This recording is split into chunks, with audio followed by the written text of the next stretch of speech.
Assalamualaikum warahmatullahi wabarakatuh. Selamat datang di podcast kami. Kali ini kita akan ngobrol santai, tapi insya Allah tetap berbobot. Kami akan membahas tentang ekonomi Islam.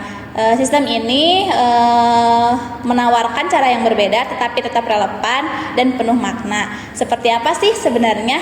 Yuk kita bahas. Oke, di sini ada saya sebagai Mas Yanti dan bersama saya ada teman-teman yang luar biasa. Boleh sini teman-teman.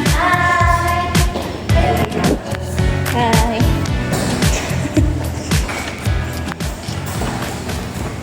Hai guys, aku Tiara. Kalau aku sendiri namanya Gali. Dan aku Ivan. Yuk langsung aja kita mulai. Ngomong-ngomong tentang ekonomi Islam, pasti yang terlintas di benak kita tentang riba nggak sih? Iya. Padahal ekonomi Islam tuh nggak sebatas cuma itu, tapi lebih luas lagi, tahu? Nah, sebenarnya di ekonomi Islam itu ada 3 unsur penting, yaitu keadilan, terus ada kejujuran, sama tanggung jawab sosial. Jadi prinsip ekonomi di dalam Islam itu bukan hanya sekadar boleh atau tidak boleh, tapi bagaimana kita membawa ekonomi ini ke maslahatnya. Berarti kalau gitu tuh kayak konsepnya kita tuh kayak sedekah, infak gitu. Terus melakukan apa itu namanya? Melarang penipuan gitu kan. Nah, jadi kita tuh kayak tetap harus menerapkan sistem ekonomi Islam gitu. Berarti si sistem ekonomi Islam ini bukan cuma untuk mencari keuntungan gitu, tapi juga buat mencari keberkahan bisa.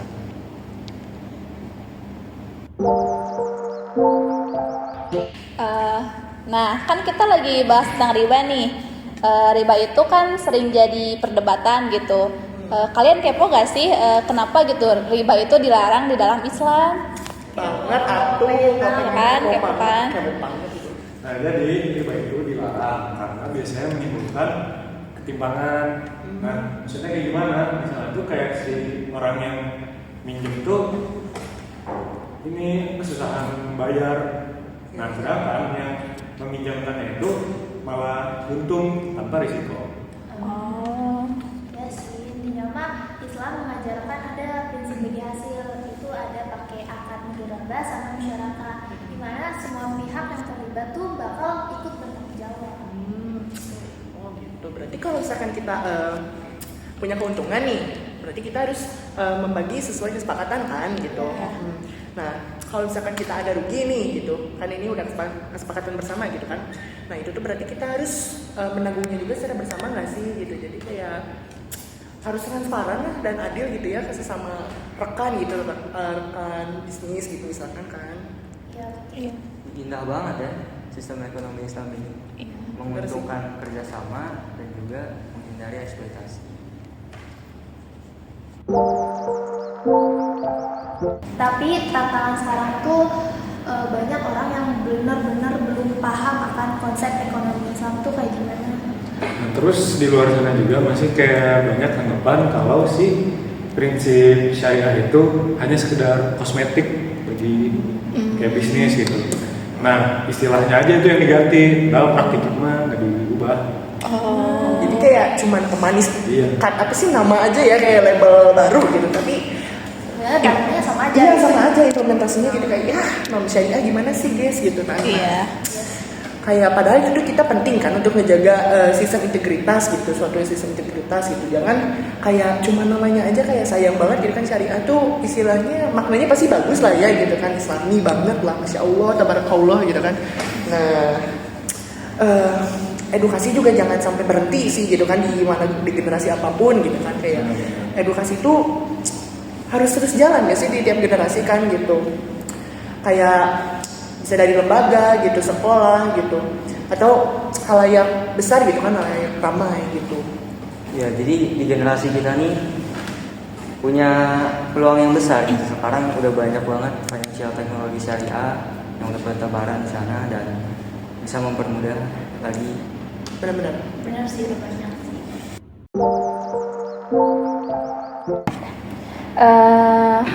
kita bisa ambil contoh gitu, ada anak muda gitu, dia tuh ingin buka usaha makanan halal, tapi dia tuh gak punya modal gitu.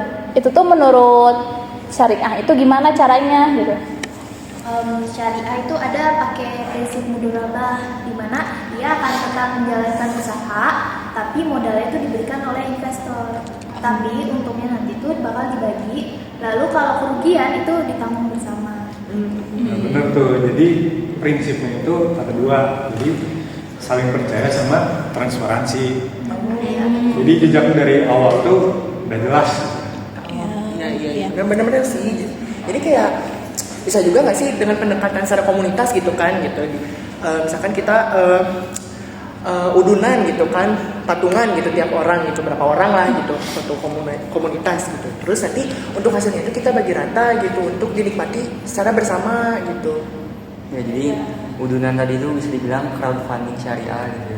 Bener. Sangat cocok banget untuk di era sekarang. Ya sih, apalagi kan sekarang tuh era teknologi banget lah ya, Masya Allah gitu kan ya sih. Sekarang boleh gak dari masing-masing kita tuh menyampaikan harapan gitu untuk masa depan tentang ekonomi Islam gitu? Boleh Boleh. banget sih. Boleh banget. Tapi mau dari siapa dulu, Sob? Dari Kamu dulu deh. Kalau dari aku, semoga ekonomi syariah kedepannya di Indonesia ya terutama bisa diterapkan benar-benar gitu. Terus juga bisa dikenalkan sejak awal supaya kita tuh benar-benar tahu konsep ekonomi Islam itu gimana. Nggak tabu lah ya, nggak tabu nanti udah gedenya gitu ya. Sekarang aku nih ya. Ya, boleh. Kalau aku harapannya itu pengen aplikasi-aplikasi yang syariah itu beneran nerapin dari prinsip Islamnya. Jadi bukan hanya sekedar label. Iya benar. Kita Dari teko diomongin ya. Iya. Ya, apalagi kita teko. Iya. Kalau Kang Adi sendiri udah ada rencana belum bikin Belum. aplikasi? Belum. Oke, lanjut. Lanjut siapa? Boleh? Oh iya, Ke aku lupa Kang Adi maaf. dulu. Boleh. Kalau dari aku sendiri sih, kalau dari aku ya gitu, maaf ya grogi gitu kan kalau berdoa tuh gitu, maaf. Gak apa-apa, santai aja kan. Kalau aku mah berharap gitu ya untuk setiap pelaku bisnis gitu, terutama orang-orang muslim gitu kan ya, untuk menerapkan nilai-nilai Islam gitu di setiap apa ya namanya, bukan perlakuan ya, apa namanya ya, kegiatan membisnisnya gitulah gitu, dari mulai niatnya sampai operasional atau implementasi dia gitu di dunia perbisnisan gitu. Dari aku sih gitu. Mungkin dari Kipai. Aku ya terakhir ya. Iya. Nah, kalau dari aku sendiri sih, aku pengen generasi muda sekarang tuh bisa menciptakan sistem-sistem baru, nggak cuma menggunakan sistem-sistem yang lama, sehingga jadi ada inovasinya gitu. Iya. Oh, Apalagi iya betul. Gen Z mah ya, Iya. kita Gen Z lah Harus pokoknya. bisa berinovasi. Udah ya. Dari obrolan kita hari ini, kita bisa lihat gitu bahwa ekonomi Islam itu bukan hanya alternatif, tetapi bisa juga solusi untuk menawarkan keadilan, terus keberkahan, serta keberlanjutan. Mulai dari konsep riba, terus prinsip bagi hasil, sama semangat kolaborasi. Semuanya itu dirancang supaya itu manusia bisa bertransaksi dengan hati nurani dan penuh tanggung jawab. Semoga ini juga bisa jadi pengingat gitu untuk kita bahwa dalam pembahasan podcast ini tuh bukan hanya tentang mencari cuan, tapi kita juga bisa mencari keberkahan gitu. Mungkin itu saja sih.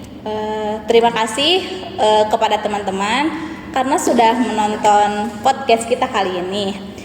Semoga apa yang kita bahas kali ini tuh bisa menambah wawasan dan menjadi inspirasi gitu untuk menerapkan nilai-nilai ekonomi di dalam kehidupan sehari-hari. Betul banget, semua sangat betul ya hari ini ya. Betul gitu kan kalau kata. Ya, Ya udah guys. mungkin Mungkin sekian aja ya. ya, jangan lupa Like and subscribe, komen semuanya. Berikan ke keluarga kalian itu nggak hoax ya guys. ya itu real guys. Share. Share. Iya benar. Amal jariah. Satu yang share masuk surga. Amin. Ketik satu untuk masuk surga guys. Satu. Satu ya kan. Udah. Ya udah. Mungkin itu saja dari kita. Dan